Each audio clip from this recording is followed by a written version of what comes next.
Team, in this video today, we're going to be talking about overwhelm from things like exercise programs, exercises themselves, training at a gym, all the things that affect you from an overwhelm perspective. Because let's face it, that environment and the kind of sessions that you do whilst you're in there are always going to cause overwhelm. So, question to you, what do you think? What goes through your mind? What feelings are you experiencing when you see something like this? Now, this program is actually just taken from the Facebook group. It's the one from the previous Friday. And I'm quite intentional with the programs that I put out there for you. Lots of other coaches would dumb it down and would give you workouts that are just super easy because they wouldn't necessarily want you to experience that sense of overwhelm. I'm very, very different from that point of view. One of the driving forces behind the workouts that I put forward is whether it works, whether it's effective or not. And I would much rather get you to start experiencing some more advanced training methods, things like barbell back squats, than just constantly do like a leg press. Like leg press has got its place, but you're going to get a lot more from pushing yourself with technique, pushing yourself with intensity, things like that. So what I'm going to do today is I'm going to go through and teach you a couple of methods that you can use to slowly start upskilling yourself so that things like a machine chest press, things like a back squat aren't going to overwhelm you. So, before we go on to that, I want to tell you a story about a lady called Tracy. Now, I kind of think that she might be watching this, and I hope she doesn't mind telling this story because Tracy is somebody that when she first started working with me was not confident in the gym. She'd been to the gym, she kind of knew what she was doing, but like lots of busy mums and dads, didn't really see the results. Didn't really kind of see what the point was of going and like had kind of lost the love for it and really wasn't pushing herself that much.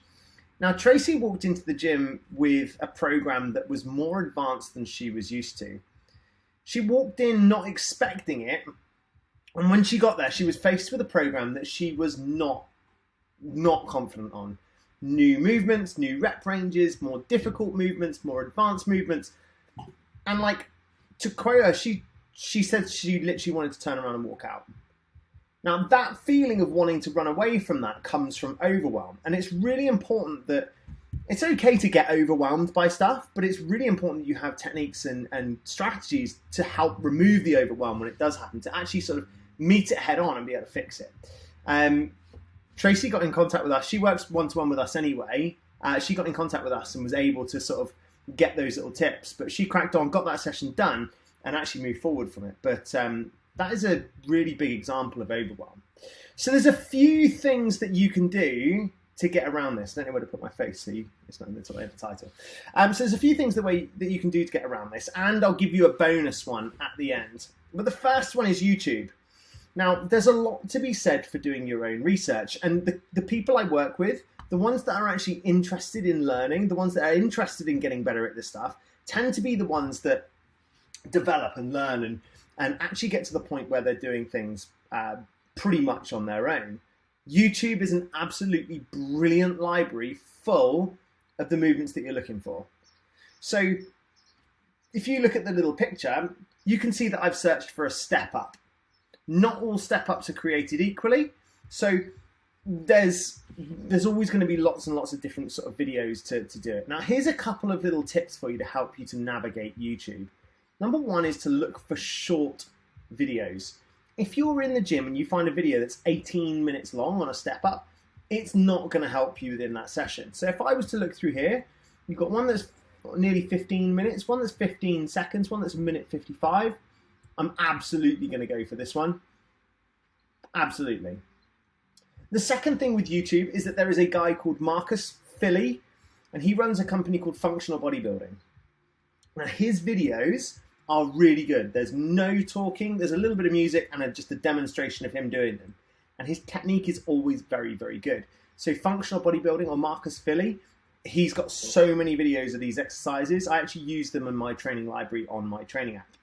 And the last one is try and watch a couple of them. Just try and find the kind of consistencies throughout those videos so that you kind of, if you've got one that's wildly different, you're probably not going to go for that one. Look at a few and pick up the kind of average technique that you're finding. Guys, at the end of this video, I'd love for you to drop some questions in below about kind of how to use YouTube, who's good, like where to look. Drop them in and I'll do my best to get back to you. Second one is to ask questions within the group. This is called the Friendly Gym Support Group for busy mums and dads. That's exactly what it is. If you're using a gym, ask questions. When I put up that program, like the one I showed you at the beginning, so this one just here, for those of you who didn't see it, when I put this up, that's too far. When I put this up, I want you to ask questions. Cluster sets. You're not going to know what that is unless you kind of really get the most out of that description. You need to ask questions so that you know exactly what you're doing. And one of the best places to do that, shock horror, this is my mum asking questions. She gets the best value for money out of this. Ask questions, and that'll make it. Yes, I do have a little Miss Sunshine mug. Ask questions, and that's effectively your way of being interactive within the group. Second thing you can do within the group in terms of questions is to post videos of you making attempts at these exercises. Myself and my success coach Russ will come into the group and critique some of these techniques. So if you post a video of you actually doing these exercises, one of us will come on and just drop a couple of comments in there. The last one is ask the group. There are a bunch of people within this group, Tracy included. So if you want to ask Tracy a question, just drop her a message and ask. But ask the group. Put a question in there. Who knows a good video for bench press? Someone will tag you in a video and get it up there. It's a great community for us to learn as we go regarding technique on exercises. But you can see just here, if you ask questions, like my mum did, I'm able to drop just a quick video that I think is worthy to explain that exercise. And also what you'll get is we'll be on the same page in terms of what I was expecting from the program. And the last one is to, I was watching this video earlier. These guys are like lifting huge weights on a calf raise, and they're hugging as they're exercising. It's really funny. But anyway, you don't want to be on any of these gym fail compilations. I'm actually on a couple with a few of my CrossFit trips and falls. If anyone wants those, just let me know and I'll send you a link. But you're only ever going to learn by making mistakes. I went in today, I had hamstring curls. I've just changed gyms. I hardly ever use a lying hamstring curl. I normally use a seated one, and they're so different. And I probably didn't get it 100% right, but I made a few notes in my diary, and I'll aim to be better next time. That's as good as you can do. Go in, make those mistakes, and learn from those mistakes. I probably don't do any exercise the same as I did on day one. Make notes. That's actually part B. Repeat sessions, make notes, improve every time. So this is why repetitive sessions are very, very useful. It's why I keep my clients on a program for 4 to 6 weeks, is because it gives them an opportunity to learn those exercises. I know that on day one, they're going to go in and make a mistake. By day 60, those guys are going to be crushing it and are ready to move on. And the last thing is just to make sure that you're accepting the fact that you're never going to get it 100% right. If you think you've got it 100% right, you're probably at a point where you're not going to get much more out of actually going to the gym.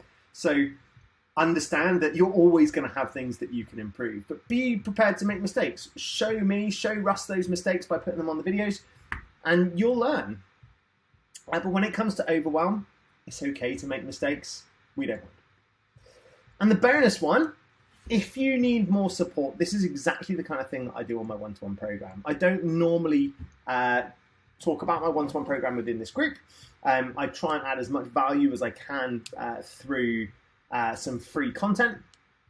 But this is a biggie, is that if you're a person that just needs that more personal support, my one-to-one coaching program has a huge amount to do with one-to-one support within the gym. If overwhelm is crippling you at the moment, then having a one-to-one contact with me and Russ every day, 24 hours a day, may well be what you need to get you over that hump. So if that's you, no pressure, drop me a message, drop Russ a message, let us know that you're thinking that you might need a bit more support, and we're here to help. Anyway, I really hope that helps. Hopefully now when you look at programs on a Friday, you're not going to be quite so overwhelmed. You're a little bit more ready to go. As always, drop me a question either in here or on Instagram, and I'll get back to you as soon as I can.